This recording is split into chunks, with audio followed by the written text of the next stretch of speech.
Dear students, college education online teaching में आपका स्वागत है। आज की क्लास का हमारा टॉपिक है अहास्यवादी राज्य के पक्ष में तर्क। तो जैसा कि पिछली कक्षाओं में आपको बताया गया है कि अहास्यवादी राज्य जो विचारधारा है वो ये मानती है कि व्यक्ति को स्वतंत्र छोड़ देना चाहिए, राज्य को कम से कम कार्य करने चाहिए, राज्य के द्वारा व्यक्ति के जीवन में कम से कम हस्तक्षेप करना चाहिए। तो अपने इस विचार के समर्थन में अहास्यवादी जो विचारधारा के समर्थक हैं वो कुछ तर्क प्रस्तुत करते हैं, जिनमें पहला तर्क है आर्थिक तर्क। तो अहास्यवादी जो आर्थिक विचारक हैं उनमें एडम स्मिथ, माल्थस, रिकार्डो इत्यादि हैं। इनका ये मानना है कि व्यक्ति अपने लाभ व हानि को अच्छी तरह से समझता है, जानता है, इसलिए व्यक्ति के मामलों में राज्य द्वारा कोई हस्तक्षेप नहीं किया जाना चाहिए। दूसरा तर्क ये देते हैं कि बाजार के अंतर्गत वस्तुओं का जो मूल्य है वो उसकी मांग और पूर्ति के अनुसार निर्धारित होता है।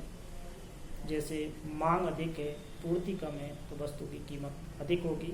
ठीक इसके विपरीत यदि मांग कम है, पूर्ति अधिक है, तो वस्तु की कीमत कम होगी। तो इस प्रकार से अहास्यवादी विचारक हैं, उनका पहला तर्क है आर्थिक तर्क। दूसरा है नैतिक तर्क। इस विचारधारा के मानने वालों का तर्क है कि प्रत्येक व्यक्ति का अपना पृथक पृथक व्यक्तित्व होता है, प्रत्येक व्यक्ति की अपनी अलग विशेषता होती है, इसलिए प्रत्येक व्यक्ति को उसे अपने अनुसार जीवन संचालित करने का अधिकार होना चाहिए। राज्य द्वारा सभी व्यक्तियों को एक ही लाठी से नहीं हाँकना चाहिए। तो इस प्रकार से अपना दूसरा तर्क देते हैं। तीसरा जो तर्क है वो है ऐतिहासिक तर्क। अहास्यवादी विचारधारा के जो विचारक हैं इतिहास के आधार पर अपना तर्क प्रस्तुत करते हैं कि राज्य ने जब जब एक सीमा से अधिक व्यक्ति के जीवन में हस्तक्षेप किया है,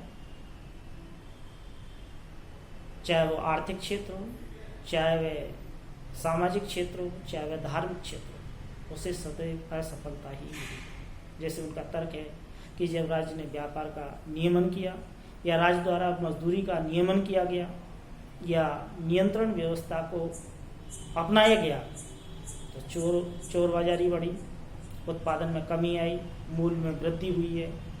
तो इस प्रकार से इतिहास के आधार पर अहास्यवादियों का मानना है कि राज्य को व्यक्ति के जीवन में हस्तक्षेप नहीं करना चाहिए। इसी प्रकार से अहास्यवादी विचारक ये कहते हैं कि जब जब राज्य ने व्यक्ति के सामाजिक जो जीवन है उसमें हस्तक्षेप किया है तो क्रांतियां ही हुई है। तो इस प्रकार से वो अपना ऐतिहासिक तर्क प्रस्तुत करते हैं। अगला जो तर्क है वो है उनका व्यवहारिक तर्क। व्यवहारिक तर्क के अंतर्गत अहास्यवादी तर्क रखते हैं कि राज्य सभी कार्यों को करने में एक सक्षम संस्था नहीं है, क्योंकि राज्य के कर्मचारी हैं वो योग्य नहीं होते हैं। राज्य के कर्मचारियों में अपने दायित्वों के प्रति जो प्रतिबद्धता है या समर्पण की भावना है उस प्रकार की नहीं पाई जाती जिस प्रकार की एक व्यक्ति स्वयं अपने कार्यों के प्रति प्रतिबद्ध होता है या कार्य के प्रति समर्पण भाव रखता है। तो इस प्रकार से व्यवहारिक तर्क के माध्यम से वे अहास्यवादी विचारधारा के विचारक इस बात का समर्थन करते हैं कि राज्य को कम से कम कार्य करने चाहिए। अगला जो तर्क है वो है वैज्ञानिक तर्क। तो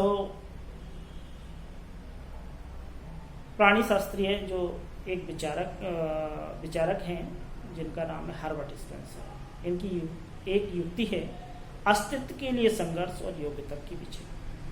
हर्बर्ट स्पेंसर कहते हैं कि जो व्यक्ति योग्य हैं वो प्रतियोगिता में आगे चले जाएंगे और जो व्यक्ति अयोग्य नहीं है वो नष्ट हो जाएंगे। इसलिए राज्य को व्यक्ति के मामलों में कोई हस्तक्षेप नहीं करना चाहिए। राज्य के द्वारा